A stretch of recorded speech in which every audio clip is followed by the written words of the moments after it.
Okay, here is the tutorial for Beat It. Now, before we play this one, we are going to have to take an oath. So please put your left hand on your recorder and raise your right hand in the air, and you must repeat after me. I promise to practice all of my other music diligently and with purpose before I spend tons of time on Beat It. You can put your hand down. Here's why. This one is going to be really fun to practice, and you're going to want to play it over and over and over and over. But what I need you to do is make sure that you spend time on the other tutorials as well, so that when you come, you are prepared. And I know that you're going to be prepared on this one. I'm really worried about the other songs. So before you spend tons and tons of time on this one, make sure that you can play your parts and start to have those memorized as well. Okay, so now that we've taken care of that, let's take a look at the tutorial. Let's take a look at the roadmap first, because it does a couple unusual things. The first is it has this little introduction, and then we start right here with verse 1. And so for the verse 1, we're really going to be repeating verse 1. In the real recording, there's different note patterns and different rhythms, but because of continuity and I want everyone to be playing the same rhythm and the same notes, we're just going to be playing the words of verse 1.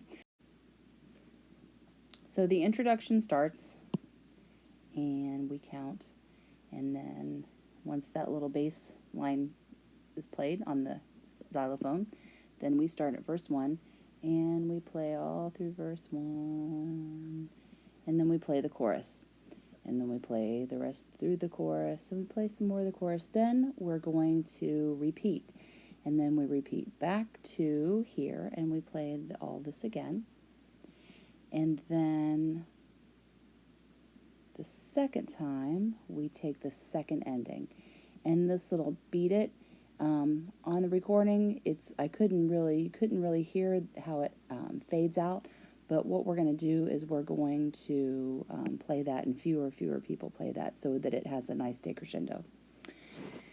Then there's going to be some just accompaniment and some empty space for you to practice over the solos. And then we have this thing, DS al coda. So that means that's going to take us back to the sign. That's DS. So the sign is right here. And then we go through the chorus again. And then right here at this sign, this is the coda symbol. This tells us go to the coda. And the coda is going to take us down here to this part. And then we just finish it out, and then we have our final Beat It. Okay, now I want to talk about the solos at the end. When you're listening to the real recording, there is a really cool guitar solo in the original recording. So during that part of the song, we're going to be improvising on these notes. Now, these notes should be very familiar to you. It's D, E, G, A, B, D2, E2, and G2. Those are all optional notes.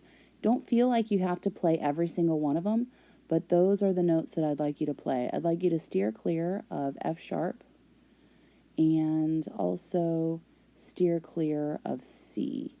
And if you steer clear of those notes, it's going to have a really cool ring to it. So one of the things that I had trouble with when I first started to improvise was, what do I play? I was always trained to read notes and play what was on the page, and when someone asked me to play something that was not on the page, I really struggled with what to do with that. So one of the things that I think you can do to start off with is I just have these little word phrases down here: jammin', jammin', or word phrase 2, jammin' to the music, or we're jamming to the music now. And what you can do with those is you can play with them and put them in different orders. So, like you could say, jamming, jamming to the music now. We're jamming, jamming to the music, jamming, jamming, jamming to the music. And so any combination of those will work. So what you want to do is you want to find a note that you're comfortable with, and or maybe two notes. And so I'm just going to do jamming, jamming, jamming to the music a couple different ways, and I'm going to use B and G. So here's jamming, jamming, jamming to the music.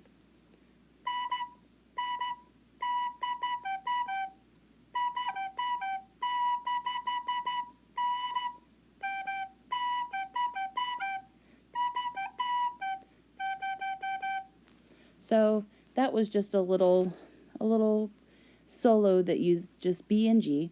But of course, if you want to, you can get much more complicated, and you can go lower on your recorder.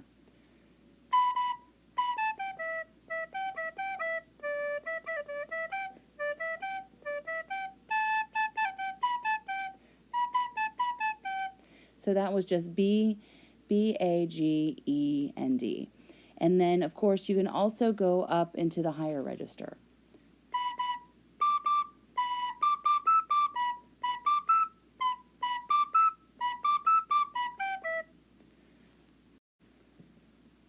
So that gives you a jumping off point for these solo sections.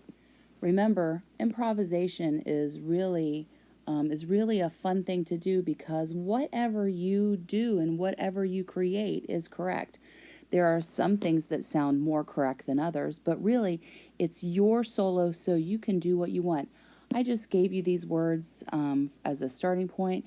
You can make up your own words, or even if you don't even have any words in your head, and if you just want to play through those notes and play, let your creativity show through. There is one more thing that I want to talk about before I play the practice track, and that is in the chorus, you have a choice of 3 notes on the echo of Beat It. So the call is Beat It, and then there's like a little echo Beat It. So you have the choice of playing E, G, or B. And if whichever ones you want to play on that part, that's fine. And the other place you also have a choice is when it splits here. If you want to play a different note every time we come across those, that's fine with me. So here is the practice track for Beat It. Again, please remember to practice your other parts as well.